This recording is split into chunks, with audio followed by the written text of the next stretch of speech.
The Federalist Papers, Federalist No. 2, Concerning Dangers from Foreign Force and Influence, by John Jay. To the People of the State of New York. When the people of America reflect that they are now called upon to decide a question, which, in its consequences, must prove one of the most important that ever engaged their attention, the propriety of their taking a very comprehensive, as well as a very serious view of it, will be evident. Nothing is more certain than the indispensable necessity of government, and it is equally undeniable that whenever and however it is instituted, the people must cede to it some of their natural rights in order to vest it with requisite powers. It is well worthy of consideration, therefore,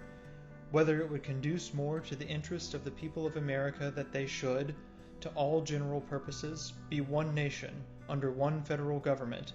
or that they should divide themselves into separate confederacies, and give to the head of each the same kind of powers which they are advised to place in one national government. It has until lately been a received and uncontradicted opinion that the prosperity of the people of America depended on their continuing firmly united, and the wishes, prayers, and efforts of our best and wisest citizens have been constantly directed to that object. But politicians now appear, who insist that this opinion is erroneous, and that instead of looking for safety and happiness in union, we ought to seek it in a division of the states into distinct confederacies or sovereignties. However extraordinary this new doctrine may appear, it nevertheless has its advocates, and certain characters who were much opposed to it formerly are at present of the number. Whatever may be the arguments or inducements which have wrought this change in the sentiments and declarations of these gentlemen, it certainly would not be wise in the people at large to adopt these new political tenets without being fully convinced that they are founded in truth and sound policy. It has often given me pleasure to observe that independent America was not composed of detached and distant territories, but that one connected, fertile, wide-spreading country was the portion of our Western sons of liberty. Providence has in a particular manner blessed it with a variety of soils and productions, and watered it with innumerable streams for the delight and accommodation of its inhabitants. A succession of navigable waterways forms a kind of chain round its borders, as if to bind it together, while the most noble rivers in the world, running at convenient distances, present them with highways for the easy communication of friendly aids, and the mutual transportation and exchange of their various commodities. With equal pleasure I have as often taken notice that Providence has been pleased to give this one connected country to one united people, a people descended from the same ancestors, speaking the same language, professing the same religion, attached to the same principles of government,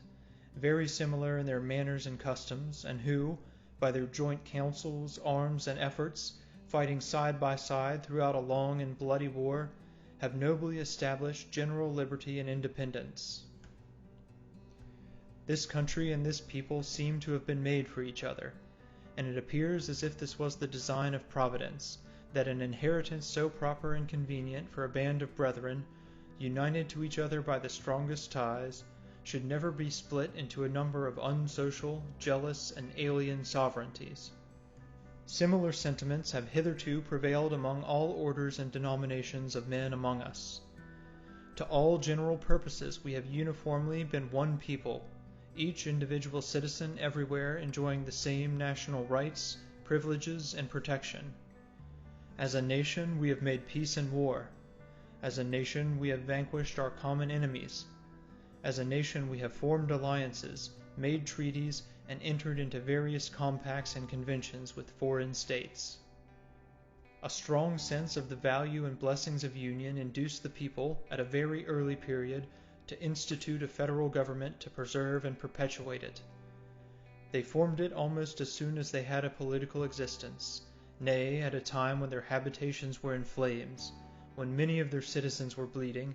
and when the progress of hostility and desolation left little room for those calm and mature inquiries and reflections which must ever precede the formation of a wise and well-balanced government for a free people. It is not to be wondered at that a government instituted in times so inauspicious should on experiment be found greatly deficient and inadequate to the purpose it was intended to answer. This intelligent people perceived and regretted these defects. Still continuing no less attached to the Union than enamored of liberty, they observed the danger which immediately threatened the former and more remotely the latter. And, being persuaded that ample security for both could only be found in a national government more wisely formed, they, as with one voice, convened the late convention at Philadelphia to take that important subject under consideration. This convention, composed of men who possessed the confidence of the people,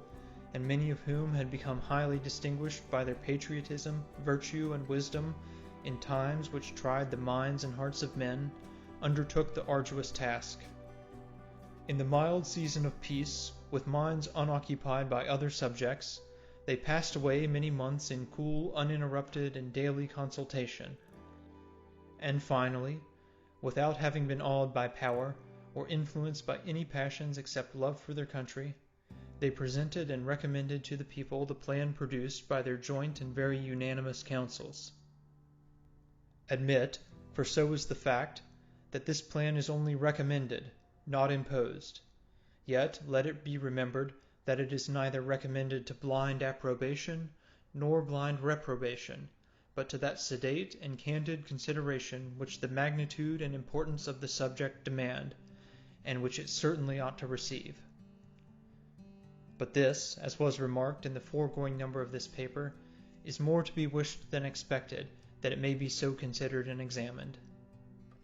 Experience on a former occasion teaches us not to be too sanguine in such hopes. It is not yet forgotten that well-grounded apprehensions of imminent danger induced the people of America to form the memorable Congress of 1774. That body recommended certain measures to their constituents, and the event proved their wisdom. Yet it is fresh in our memories how soon the press began to teem with pamphlets and weekly papers against those very measures. Not only many officers of government, who obeyed the dictates of personal interest, but others, from a mistaken estimate of consequences, or the undue influence of former attachments, or whose ambition aimed at objects which did not correspond with the public good,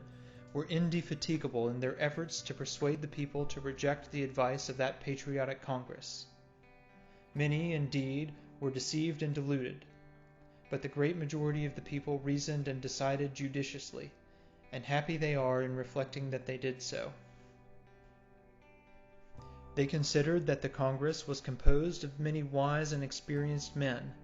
that, being convened from different parts of the country, they brought with them and communicated to each other a variety of useful information, that, in the course of the time they passed together in inquiring into and discussing the true interests of their country, they must have acquired very accurate knowledge on that head,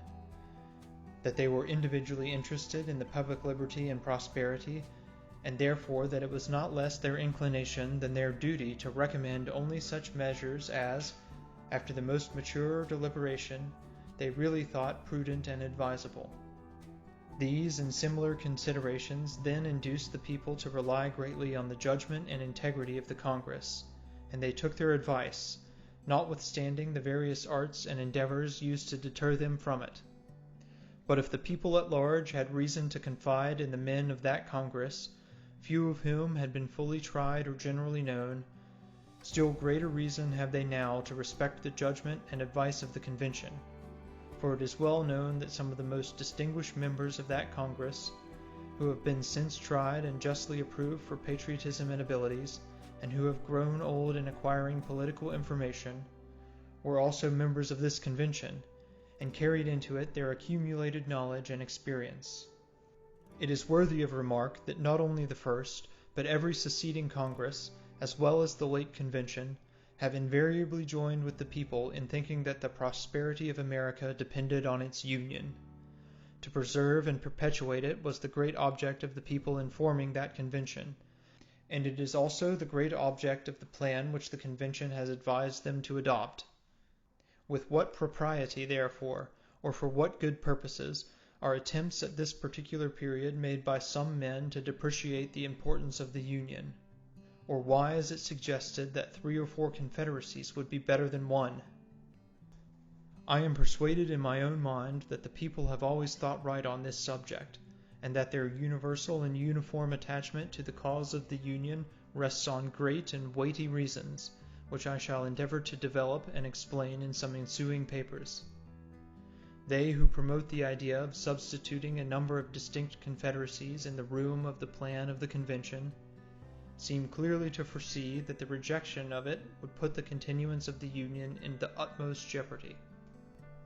That certainly would be the case, and I sincerely wish that it may be as clearly foreseen by every good citizen that whenever the dissolution of the Union arrives, America will have reason to exclaim, in the words of the poet,